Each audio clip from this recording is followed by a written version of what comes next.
வணக்கம் நண்பர்களே, இந்த வீடியோவில் நம்ம முருகப்பெருமானின் 101 சுவாரஸ்யமான தகவல்களை பற்றி தெரிஞ்சுக்கலாம். போரின் தெய்வம், பக்தர்களின் காப்பாளர், அருள்மிக்க முருகன் பற்றி நீங்கள் அறிய வேண்டிய அனைத்து தகவல்களும் இந்த வீடியோவில் இருக்கிறதுனால இந்த வீடியோவை ஸ்கிப் பண்ணாமல் முழுமையாக பாருங்கள். ஏனெனில் ஒவ்வொரு தகவலும் உங்கள் ஆன்மீக பயணத்துக்கு பயனுள்ளதாக இருக்கும். முதலாவதாக, முருகப்பெருமான் சிவசக்தி ஐக்கியமாகவும் அனைத்து கடவுள்களின் ரூபமாகவும் விளங்கக்கூடிய ஒரு அற்புதமான தெய்வமாகும். தனது பக்தர்களை காப்பதற்காக மயில் மீது ஓடோடி வரும் தெய்வம். அனைத்து தெய்வங்களும் தங்களின் பக்தர்களை காப்பதற்காக கையில் ஆயுதம் ஏந்தி இருந்தாலும் முருகனின் கையில் இருக்கும் வேல் மட்டுமே முருகப்பெருமானுக்கு இணையாக போற்றப்படுகிறது. அதனால்தான் சில இடங்களில் வேலுக்கு தனியாக வழிபாடும் நடைபெறுகிறது. முருகனின் 16 திரு உருவங்களை பற்றி பார்க்கலாம். சக்தி தரர், சக்தி மற்றும் ஆற்றலை கொடுப்பவர், சக்தியின் உரிமையாளர். கந்தசுவாமி, போரின் தெய்வம், வீரத்துடனும் உன்னத குணங்களுடனும் காணப்படும் கடவுள். தேவசேனாதிபதி, தேவசேனையின் தலைவர், சேனையையும் போரையும் வழிநடத்துபவர். சுப்பிரமணியர், அறிவும் வீரமும் நிறைந்த தெய்வீக குமாரர், எல்லா விதமான சோதனைகளையும் வெற்றி பெறுபவர். கஜ வாகனர், யானை வடிவில் அருள் புரிபவர், வலிமை, பொறுமை, சக்தியின் அறிகுறியாக திகழ்பவர். சரவணபவர், சரவண பெருமாள் என்றும் அழைக்கப்படுகிறார். இது அவரது பிறப்பின் சிறப்பு இடத்தை குறிக்கிறது. கார்த்திகேயர், 6 முகங்களுடன் வெற்றி தருபவர், சோதனைகளை நீக்கும் வீரத்தன்மை கொண்டவர். குமாரசுவாமி, இளம் குமாரர் போல் அன்பும் பரிவும் கொண்டவர். சண்முகர், 6 முகங்களை உடையவர், அனைத்து திசைகளையும் காண்பவர், எல்லா போரிலும் வெற்றி பெறுபவர். தாரகாரி, தீய சக்திகளை தடுப்பவர், பகைவர்களை தோற்கடிப்பவர்.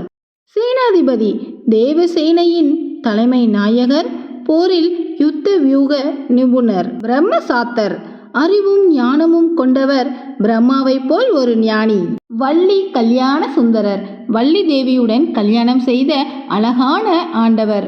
பாலசுவாமி, குழந்தை பருவத்திலும் அருள் புரிபவர், பாசம் மற்றும் பரிவு நிறைந்தவர். பிரபஞ்ச பேதனர், பிரபஞ்ச குருவின் அனுசரணையுடன் செயல்படும் சக்தியாவார். சிகி வாகனர், வாகனத்தின் தலைமை, சக்தியும் வலிமையும் கொண்டவர்.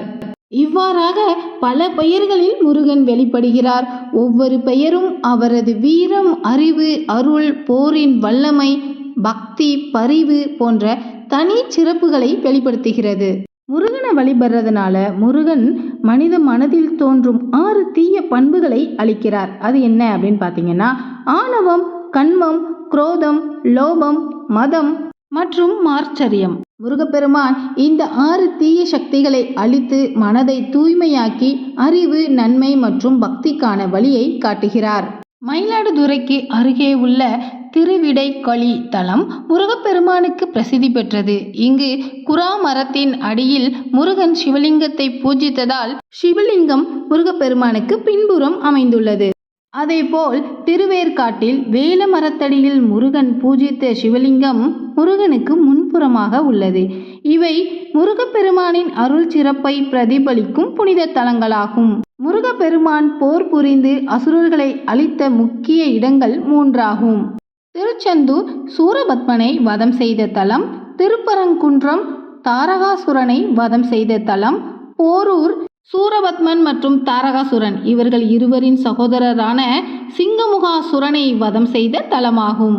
திருத்தணி சுப்பிரமணிய சுவாமி கோவிலில் மூலவரின் நெஞ்சில் சிறிய பள்ளம் காணப்படுகிறது. இது முருகப்பெருமான் சூரனை வதம் செய்யும் போது ஏற்பட்ட மோதலால் உருவானதாக கூறப்படுகிறது.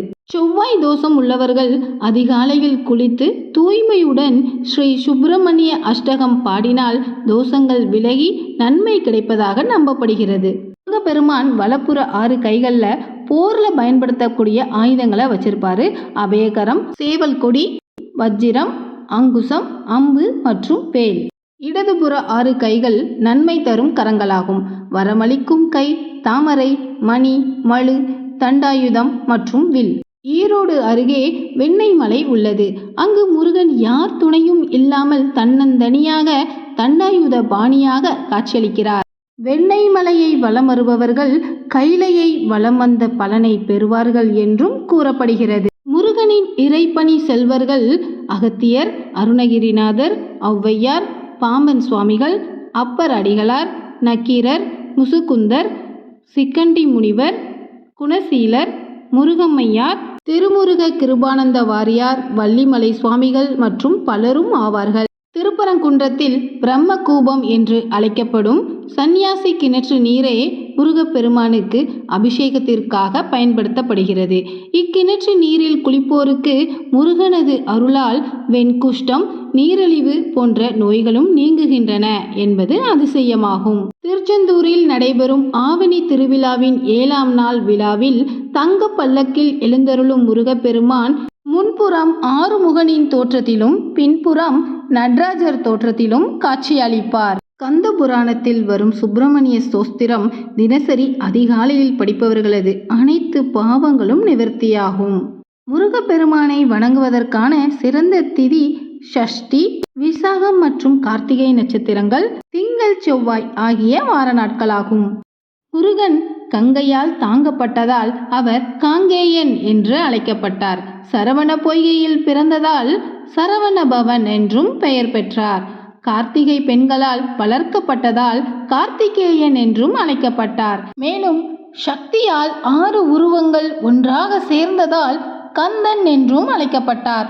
காஞ்சிபுரம் நகரில் அமைந்துள்ள குமரக்கோட்டம் முருகன் கோவில் சண்முக பெருமானை வணங்கும் முக்கிய கோவிலாக போற்றப்படுகிறது. வேலன், கந்தன், சுப்பிரமணியன், கார்த்திகேயன், சரவணபவன், குமரன், சண்முகன், தாரகாரி, கிரவஞ்சபோதனன், சக்திதரன், தேவ சேனாதிபதி, சேனாதிபதி, காக வாகனம், மயில் வாகனன், சேனாளி, பிரம்மசாஸ்தா, பாலசுவாமி, சிகி வாகனன், வள்ளி கல்யாண சுந்தரன், அக்னிஜாதன், சாரபேயன், குகன், பிரம்மச்சாரி, தேசிகன், காங்கேயன் ஆகியவை முருகனின் வேறு பல பெயர்களாகும். கந்த பெருமானின் புகழை பாடும் திருப்புகழ் நூலை எழுதியவர் அருணகிரிநாதர். முத்தமிழால் இந்த உலகையும் வாழ வைப்பான் முருகன் என்று அருட்கவி அருணகிரி பாடியுள்ளார். முருகன் பல தெய்வ சக்திகளின் கலவையாக உருவானவர். அக்னி, இந்திரன், வருணன், பிரகஸ்பதி, கிரண்ய கர்ப்பம் ஆகியோரின் கூட்டு கலவையே முருகப்பெருமான் ஆவார். அதர்வன வேதத்தில் முருகன் அக்கினியின் புதல்வன் எனவும், சதமத பிராமணத்தில் ருத்ரனின் புதல்வன் எனவும் சித்தரிக்கப்பட்டுள்ளான் முருகன். முருகனை குறித்து குமார சம்பவம் என்கிற பெயரில் காவியம் இயற்றியவர் மகாகவி காளிதாசர். யானையின் மேலமர்ந்த முருகனின் உருவம் மாமல்லபுரத்தின் பாறைகளிலும் கூட செதுக்கப்பட்டுள்ளது. கிறிஸ்து பிறப்பதற்கு முன்னர் 3ஆம் அல்லது 4ஆம் நூற்றாண்டில் கதம்பர் ராஜ்யம் நிலவியது. அந்த கதம்ப அரசர்கள் கார்த்திகேயனை வழிபட்டுள்ளனர். முருகப்பெருமானின் திருவருளால் சாப விமோச்சனம் பெற்ற பராசர முனிவரின் 6 புதல்வர்கள் தப்தர், அனந்தர், நந்தி, சதுர்முகர், சக்கரபாணி, மாலி. இவர்கள் மீனாய் இருந்து முருகன் அருளால் மீண்டும் மனிதராகினர். முருகனின் கையில் இருக்கும் வேல் இறைவனின் ஞான சக்தியை பிரதிபலிக்கும் ஆயுதமாக அழைக்கப்படுகிறது. பலரும் முருகன்தான் திருஞான சம்பந்தராய் அவதாரம் செய்துள்ளார் என்றும் பாடியுள்ளனர். பிற கடவுள்களுக்கு இல்லாத தனித்துவமான சிறப்பு முருகப்பெருமானுக்கு இருக்கு. பிரம்மச்சரிய, கிரகஸ்த, சந்நியாச கோலங்களிலும் முருகனை காணலாம். தமிழகத்தில் முருகனுக்கு குடவரை கோயில்கள் உள்ள இடங்கள் கழுகுமலை, திருக்கழுக்குன்றம், குன்றக்குடி, குடுமியான் மலை, சித்தன்னவாசல், வள்ளி கோயில் மற்றும் மாமல்லபுரம். முருகனை அடையாளம் காணும்போது காந்தல் மலர் அவசியமாக குறிப்பிடப்படுகிறது. இது அவரின் பிரதான சின்னமாகும். கந்த சஷ்டி திருவிழா என்பது வேதியர், சைவர், முனிவர்கள் அனைவரும் மகிழ்ச்சியுடன் கலந்து கொண்டாடும் ஒரு சிறப்பு திருவிழாவாகும். தமிழ் மண்ணில் முருகனை குறிஞ்சி நிற கடவுள் என்று கூறும்போது அவர் செந்நிற மேனியன், சேவர் கொடியோன் மற்றும் சூரியனைப் போல் பிரகாசமானவன் என்றும் அழைக்கப்படுகிறார். முருகன் வழிபாடு பசிபிக், பிஜி, மடகாஸ்கர் ஆகிய நாடுகளிலும் நடைபெறுகிறது. மலைகளில் குடிக்கொண்டுள்ள குமரனுக்கு சிலம்பன் என்றொரு பெயரும் உள்ளது. முருகனுக்கு விசாகன் என்றும் ஒரு பெயர் உண்டு. விசாகன் என்றால் மயிலில் சஞ்சரிப்பவன் என்பது பொருளாகும். முருகனின் சேவல் கொடிக்கும் குக்குடம் என்றொரு பெயருண்டு. இந்த சேவலே வைகறை பொழுதில் ஓங்கார மந்திரத்தை ஒளி வடிவில் உணர்த்துகிறது. பொருள், வீரியம், புகழ், திரு, ஞானம், வைராக்கியம் இந்த 6 நல்ல குணங்களையே ஆறுமுகம் என்று கூறுகிறார்கள். பல்லவ மன்னர்கள் முருகனை பரம பாகவதன், பரம மகேஸ்வரன், பரம வைஷ்ணவன், பரம பிரம்மண்யன் என்றும் அழைத்தார்கள் என்று செப்பேடுகள் கூறுகின்றன. எத்தனை துன்பம் எதிர்கொண்டு வந்தாலும் சரவண பொய்கையில் நீராடிய நொடி பொழுதிலேயே துன்பங்கள் எல்லாம் தொலைந்து போகும் என்று முருகன் கோவிலின் திருக்குளம் குறித்து தணிகையாற்றுப்படை கூறுகின்றது. வட America, Canada, England, German, Ilangai, Paris, Australia, Africa, Malaysia, Singapore முதலிய நாடுகளிலும் முருகன் கோவில்கள் உள்ளன. முருகப்பெருமானுக்கு மலர்களில் முல்லை, சாமந்தி, ரோஜா, காந்தன் முதலியவை சிறந்தவையாகும். முருகனை ஒரு முறையே வலம் வருதல் வேண்டும். முருகனை போன்று கருப்பை வாசம் செய்யாத வேறு தெய்வம் வீரபத்திரராவார். 10 மலை என்ற பெரிய மலை மீது முருகன் உள்ளார். இந்த கோவில் மலேசியாவின் கோலாலம்பூரிலிருந்து 18 கிலோமீட்டர் தூரத்தில் உள்ளது. இங்கு தைப்பூச திருவிழா மிகவும் விமர்சையாக கொண்டாடப்படுகிறது. முருகப்பெருமானுக்காக கட்டப்பட்ட முதல் திருக்கோவில் புதுக்கோட்டை மாவட்டத்தில் உள்ள ஒற்றைக்கண்ணூர் திருக்கோவிலாகும். முதலாம் ஆதித்த சோழன் இதனை கட்டினான். இந்த கோவிலில் முருகனுக்கு யானை வாகனமாக உள்ளது. ஒரு திருக்கரத்தில் ஜபமாலையும் மறு கையில் சின்முத்திரையும் கூடிய நிலையில் இங்கே முருகன் அருள் பாலிக்கிறார். சிறுவாபுரி சென்னை நெல்லூர் வழியில் பொன்னேரிக்கு 20 கிலோமீட்டர் தூரம் உள்ளது. புதுமனை புகுவோர் இவ்வூரில் முருகனுக்கு பாலாபிஷேகம் செய்தால் வீட்டில் சகல சௌபாக்கியங்களும் முருகனால் உண்டாகும். சிவகாசி அருகே 51 படிக்கட்டுகள் கொண்ட மலை மீது முருகன் கோவில் உள்ளது. 108 வைஷ்ணவ திருப்பதிகளில் ஒன்றானது. இங்கு சிவன் கோவிலும் உண்டு. இந்த தலத்தின் பெயர் திருத்தங்கல் ஆகும். தமிழ்நாட்டில் முதல் தங்கத்தேர் பழனி முருகன் கோவிலில் 1957 இழுக்கப்பட்டது. முருகனுக்கு உருவமில்லாத கோவில் விருதாச்சலத்தில் உள்ளது. பெயர் கொளஞ்சியப்பர். அருவுருவ நிலை பிரார்த்தனை தலம் என்று இதனை கூறுவார்கள். கந்த சஷ்டி கவசத்தை எழுதியவர் தேவராயன் ஆவார். முருக வழிபாடு என்பது ஷண்மம் என்று சொல்லப்படுகின்றது. கோபுரத்து இளையனார் என்கிற முருகன் சந்நிதி திருவண்ணாமலையில் உள்ளது. முருகன் வீற்றிருக்கும் மிக நீண்ட மலை திருத்தணி பள்ளிப்பட்டு ரோட்டில் அமைந்துள்ள நெடிய மலையாகும். முருகன் சிறிது காலம் நான்முகனுக்கு பதிலாக படைப்பு தொழிலையும் செய்திருக்கிறார். இதனை உணர்த்தும் வகையில் திண்டுக்கல்லில் இருந்து 7 மைல் தூரத்தில் உள்ள சின்னாளம்பட்டியில் 4 தலையுள்ள முருகன் ஆலயம் அமைந்துள்ளது. முருகனின் மூல மந்திரம் ஓம் சரவண பவாய நம என்பதாகும். வேலும் மயிலும் இல்லாத வேலவன் ஆண்டார் குப்பத்தில் உள்ளார். முருகப்பெருமானின் திருவடி பட்ட இடம் ஞானமலையாகும். வேடுபரி திருவிழா முருகப்பெருமான் பள்ளியை சிறையில் இருந்து மீட்டதை கொண்டாடும் விழாவாகும். பொன்னேரிக்கு அருகில் உள்ள பெரும்பேடு முருகன் கோவிலில் முருகன் 6 அடி உயரத்தில் உள்ளார். இங்கு தெய்வானை கிரீடத்துடனும் வள்ளிக்குரத்தி கொடையுடனும் காட்சி தருகிறார்கள். இப்படி வேறு எங்குமே இல்லை. திருச்செந்தூர் கோவிலில் முன்புற பின்புற வலம், கடலோர அமைவு, ஆறுமுகன் தோற்றம் ஆகியவை உலகின் மற்ற முருகன் கோவிலில் இருந்து வித்தியாசமாக காணப்படுகின்றன. அதேபோல திருச்செந்தூர் முருகன் கோவிலில் உச்சிகால பூஜை முடிந்து மணி ஒலித்த பிறகே வீரபாண்டிய கட்டபொம்மன் மதிய உணவை எடுத்துக்கொள்வாராம். அதற்காக 100 கிலோ எடையுள்ள மணியை ஒலிக்க செய்தாராம். இந்த மணியானது ராஜகோபுரத்தின் 9ஆம் அறையில் உள்ளது. முருகனுக்கு என்று தனியாக ஒரு குறிப்பிட்ட ராசி இல்லை.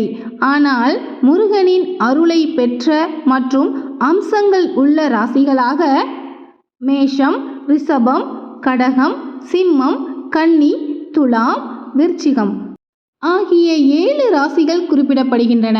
மேலும் 12 ராசிக்காரர்களும் எம்பிரானான முருகப்பெருமானை வணங்குவது பலன் தரும் என்றும் கூறப்பட்டுள்ளது. முருகப்பெருமானின் புகழ் பெருமைகளை பெரும்பாலும் சங்க இலக்கியங்கள், ஸ்கந்த புராணம், முருகப்புராணம், திருக்கோவில்கள் சார்ந்த காவியங்கள் போன்ற நூல்களில் காணலாம். சில பழமையான நூல்களில் முருகப்பெருமான் அறிவிலும் கலைகளிலும் மாணவர்களுக்கு வழிகாட்டும் தெய்வம் என குறிப்பிடப்படுகிறார். தைப்பூசம் நாளில் பக்தர்கள் வேல் சுமந்து திருப்பலி செலுத்துவார்கள். இது முருகப்பெருமான் அருள் தருவதாக கருதப்படுகிறது. உலகெங்கிலும் உள்ள தமிழர்கள் மட்டுமல்லாது பிற சமூகங்களும் முருகப்பெருமானை போற்றுகிறார்கள். முருகப்பெருமான் அல்லது அவரது வேல் கனவில் தோன்றினால் அது ஒரு ஆன்மீக அருளின் சின்னமாகும். நம்முடைய கனவில் முருகனையோ அல்லது அவருடைய வேலையோ கண்டால் மனம் சாந்தியாகும், சிரமங்கள் நீங்கி வாழ்வில் முன்னேற்றம் கிடைக்கும். முருகப்பெருமானின் அறுபடை வீடு கோவில்கள் 6 முக்கியமான இடங்களில் உள்ளன. திருச்செந்தூர் செந்திலாண்டவர் கோவில் கடற்கரையில் அமைந்துள்ளது. அங்கு வேல் வழிபாடு பிரபலமாக நடக்கும். அதாவது கந்தசஷ்டி விழாவான சூரசம்கார திருவிழா படு விமர்சையாக இங்குதான் கொண்டாடப்படும். பழனி மலைமேல் கோவில் சிறிய வேல் கொண்டது. மாணவர்கள் மற்றும் வேலைவாய்ப்பு தேடுபவர்கள் வழிபடுவார்கள். சுவாமிமலை கோவில் ஆசிரியை வடிவில் கற்பித்த இடமாகும். தியானம் மற்றும் ஆன்மீக கல்விக்கு சிறந்தது. திருப்பரங்குன்றம் வீரத்திற்கும் போராட்ட கதைகளுக்குமான இடத்திற்கு பிரபலமாக இருக்கலாம். ஆனால் இங்குதான் முருகப்பெருமான் தெய்வீக திருமணம் செய்து கொண்டதால் திருமணம் தடைபடுபவர்கள் இங்கு வந்து வேண்டிக் கொண்டால் விரைவில் திருமணம் நடைபெறும் என்பது ஐதீகம். திருத்தணி அமைதியான வடிவில் மனம் சாந்தி தரும் கோவிலாகும். முருகப்பெருமானின் அறுபடை வீடுகளில் ஒன்றான இத்தலத்தில் கந்தசஷ்டி விழா நடைபெறும். ஆனால் சூரசம்ஹார நிகழ்வு நடைபெறாது. பழமுதிர் சோலை காட்டு பகுதியில் அமைந்துள்ளது. இயற்கையின் சூழல் மற்றும் ஆன்மீக சக்தி அதிகமான இடமாகும். செப்பு திருமேனி என்பது பொதுவாக பாதாளத்தில் இருக்கும் செம்பு உலோகத்தால் ஆன திருமேனியை குறிக்கிறது. திண்டுக்கல் மாவட்டத்தில் உள்ள பாதாள செம்பு முருகன் கோவிலில் இந்த சிறப்பு வாய்ந்த சிலை உள்ளது. பூமியில் 16 அடி ஆழத்தில் அமைந்துள்ள கருவறையில் இந்த சிலை இருப்பதால் இந்த வேலவரை பாதாள செம்பு முருகன் என்று அழைக்கப்படுகிறார். சென்னிமலை முருகன் கோவில் ஈரோட்டில் அமைந்துள்ளது. இக்கோவிலின் கோபுர கலசத்தின் நிழல் கீழே விழுவதில்லையாம். அதேபோல இங்குள்ள முருகன் சந்நிதியின் மேலே காகங்கள் பறப்பதில்லை. அவை கோவிலுக்கு வெளியே மட்டுமே பறக்கின்றன என்றும் கூறப்படுகின்றது. இத்தலத்தில் முருகப்பெருமான் ஞான கண்களுடன் காட்சி தருவதாக கூறப்படுகிறது. இங்குள்ள முருகப்பெருமான் வில்லேந்திய வடிவில் காட்சி தருகிறார். இது ஒரு அரிதான காண கிடைக்காத காட்சியாகும். நாகப்பட்டினத்தில் அமைந்துள்ள 8 குடி முருகன் கோவில் அறுபடை வீடுகளில் ஒன்றல்ல, ஆனாலும் மிகவும் புகழ்பெற்ற கோவிலாகும். இக்கோவிலில் அமைந்துள்ள முருகனின் திருவுருவம் சிக்கல் மற்றும் எண்கண் முருகன் கோவில்களில் உள்ள சிலைகளை போன்றே, அதாவது ஒரே சிற்பியால் செதுக்கப்பட்டவையாகும். மேலும் அருணகிரிநாதர் போன்ற மகான்களால் பாடப்பெற்ற புனித தலமாகும். இங்கு முருகன் மயிலின் இடப்புறம் திரும்பிய கோலத்தில் காட்சி தருகிறார். வழக்கமாக முருகன் கோவில்களில் மயில் வலப்புறம் பார்த்தபடி இருக்கும். சூரசம்ஹாரத்திற்கு பிறகு இங்கு வந்த முருகன் மயிலை அமைதியாக இருக்குமாறு கட்டளையிட்டதன் விளைவாக இந்த சிறப்பு அமைந்திருப்பதாக கூறப்படுகிறது. நாகப்பட்டினத்தில் அமைந்துள்ள சிக்கல் சிங்கார வேலர் கோவிலில் சூரசம்ஹாரத்திற்காக சக்திவேல் வாங்கும் முருகன் இத்தலத்தில்தான் வியர்வை சிந்துவார் என்பது ஐதீகம். அம்பாள் வேல் கொடுத்ததால் முருகன் உடலில் வியர்வை துளிர்கிறது என்று பக்தர்கள் நம்புகிறார்கள். இந்த சிலை 8 குடி மற்றும் எண்கண் கோவில்களில் உள்ள சிலைகளுடன் தொடர்புடையதாகும். ஆண்டுக்கு ஒருமுறை வெள்ள நீரில் மூழ்கி பின் மீண்டு வரும் ஒரு அதிசய முருகன் கோவில் பற்றிய தகவல்கள் உள்ளன. பல நூற்றாண்டுகளாக எந்த சேதமும் இல்லாமல் நிலைத்து நிற்கும் இதன் கட்டுமானம் சிறப்பு வாய்ந்ததுதான். பக்தர்கள் இதனை அதிசய கோவில் என்றும் அழைக்கிறார்கள். ஏனெனில் இயற்கை நிகழ்ச்சியுடன் இணைந்து முருகப்பெருமானின் அருளை வெளிப்படுத்துகிறது. கர்நாடகாவில் நஞ்சுண்டேஸ்வரர் கோவில் அமைந்துள்ளது. இங்குள்ள முருகன் 5 தலை நாகம் குடைபிடிக்கும் கோலத்தில் காட்சி தருகிறார். இது மிகவும் அபூர்வமான வடிவமாகும். திருவாரூரில் அமைந்துள்ள எண்கண் முருகப்பெருமானை வணங்குவதால் கண் சம்பந்தப்பட்ட நோய்கள் நீங்கும் என்ற நம்பிக்கை உள்ளது. முருகப்பெருமான் இங்கு ஞான உபதேசம் செய்ததால் இத்தலம் ஞான காரகன் என்றும் அழைக்கப்படுகிறது. திருச்சியில் விராலிமலை முருகன் கோவிலில் முருகனுக்கு சுருட்டு படைக்கும் ஒரு விசித்திரமான வழக்கம் உள்ளது. அருணகிரிநாதருக்கு வேடனாக வந்து முருகன் இங்கு காட்சி கொடுத்ததாக ஒரு ஐதீகம் உள்ளது. அனுபவி சுப்பிரமணியர் கோவில் கோயம்புத்தூரில் அமைந்துள்ளது. ராமாயணத்தில் சஞ்சீவி மலையை எடுத்து சென்ற அனுமன் இங்கு தாகம் எடுக்கவே முருகப்பெருமான் தன் வேல் கொண்டு நீர் ஊற்றி ஏற்படுத்தியதாக ஒரு கதை கூறுகிறது. அதனால்தான் இங்கு உள்ள நீர் ஊற்று அனுபவி என்று அழைக்கப்படுகிறது. நடு பழனி தண்டாயுதபாணி சுவாமி கோவில் சென்னையில் அமைந்துள்ளது. பழனிக்கும் வட பழனிக்கும் இடையில் இக்கோவில் அமைந்துள்ளது. கனவில் வந்த முருகப்பெருமானை வேல் மட்டும் வைத்து வழிபடத் தொடங்கியதாகவும் பிறகு கோவிலாக விரிவடைந்ததாகவும் ஒரு நம்பிக்கை இங்குள்ளது. திருவாரூரில் அமைந்துள்ள எண்கண் முருகன் கோவிலின் முருகன் சிலையின் மீது பாலபிஷேகம் செய்யும் போது பால் நீல நிறமாக மாறும் அற்புதத்தை கொண்டதாகும்.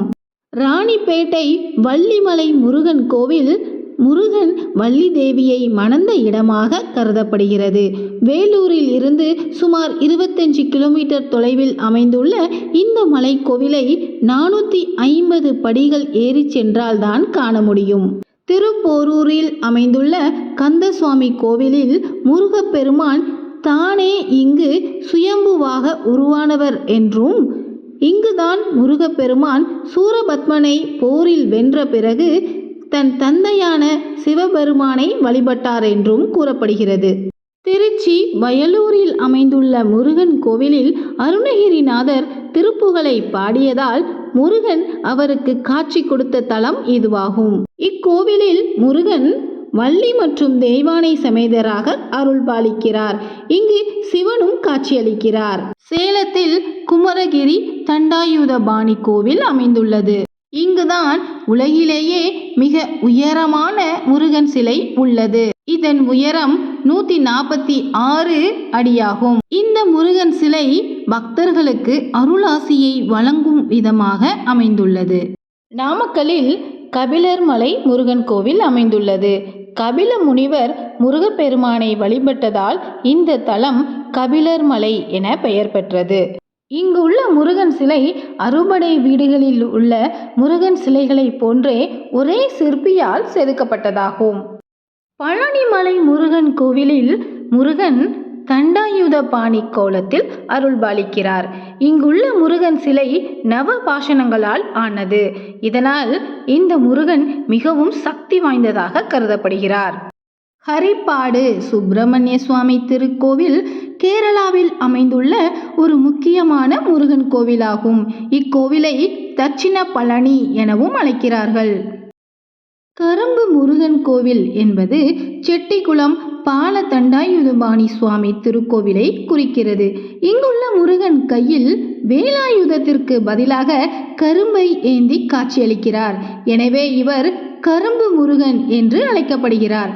இங்கு வரும் பக்தர்களின் வாழ்க்கையிலும் கரும்பு போல இனிமை பெருகும் என்ற நம்பிக்கை உள்ளது. முருகன் தமிழ் கடவுள் என பெயர் பெற்றார். ஏனெனில் தமிழர் சமூகம் அவரை அதிகம் வழிபட்டு வீரமும் ஆன்மீக சக்தியும் கொண்ட கடவுளாக கருதுகின்றனர். ஓம் என்று பிரணவத்தின் வடிவமாக நின்றவர். முருகனுக்கு மிகவும் பிடித்த நைவேத்தியம் என்னவென்றால் தேன் மற்றும் தினைமாவாகும். இது சக்தி, இனிமை மற்றும் தமிழர் பாரம்பரியத்தின் சின்னமாகவும் நைவேத்தியமாக படைக்கப்படுகிறது. முருகன் வழிபாட்டிற்கு ஓம் சரவண பவ மற்றும் ஓம் சரவண பவாய நமக ஆகிய மந்திரங்கள் மிகவும் சக்தி வாய்ந்தவையாகும். மேலும் ஓம் வெற்றிவேல் முருகனுக்கு அரோகரா என்ற மந்திரமும் கந்தா கடம்பா கதிர்வேலா என தொடங்கும் மந்திரமும் பொதுவாக பயன்படுத்தப்படுகின்றன. இந்த மந்திரங்களை உச்சரித்து வழிபடுவதன் மூலம் பக்தர்கள் தங்கள் பிரச்சனைகளில் இருந்து விடுபட்டு முருகப்பெருமானின் அருளையும் பெறலாம். இதுவேதான் முருகப்பெருமானின் 101 சுவாரஸ்யமான தகவல்களாகும். இந்த வீடியோ உங்களுக்கு பிடித்திருந்தால் லைக் பண்ணவும், நண்பர்களுடன் ஷேர் பண்ணவும் மற்றும் புதிதாக நம்ம சேனலை நீங்கள் பார்க்குறவங்களா இருந்தீங்கன்னா நம்ம சேனலை தவறாமல் சப்ஸ்கிரைபும் பண்ணவும். நீங்கள் கமெண்டில் உங்களுக்கு பிடித்த தகவல் அப்படி இல்லைன்னா தெரியாத தகவலை தெரிஞ்சுக்கிட்டேன் அப்படிங்கிற தகவல் இருந்துச்சுன்னா அதையும் கமெண்ட் பண்ணலாம். முருகப்பெருமான் உங்களுக்கும் எங்களுக்கும் மட்டுமல்லாமல் எப்போதும் எல்லாருக்கும் அருள் செய்யட்டும். நன்றி மக்களே. இதே மாதிரி வேறொரு வீடியோவில் மீண்டும் சந்திக்கலாம்.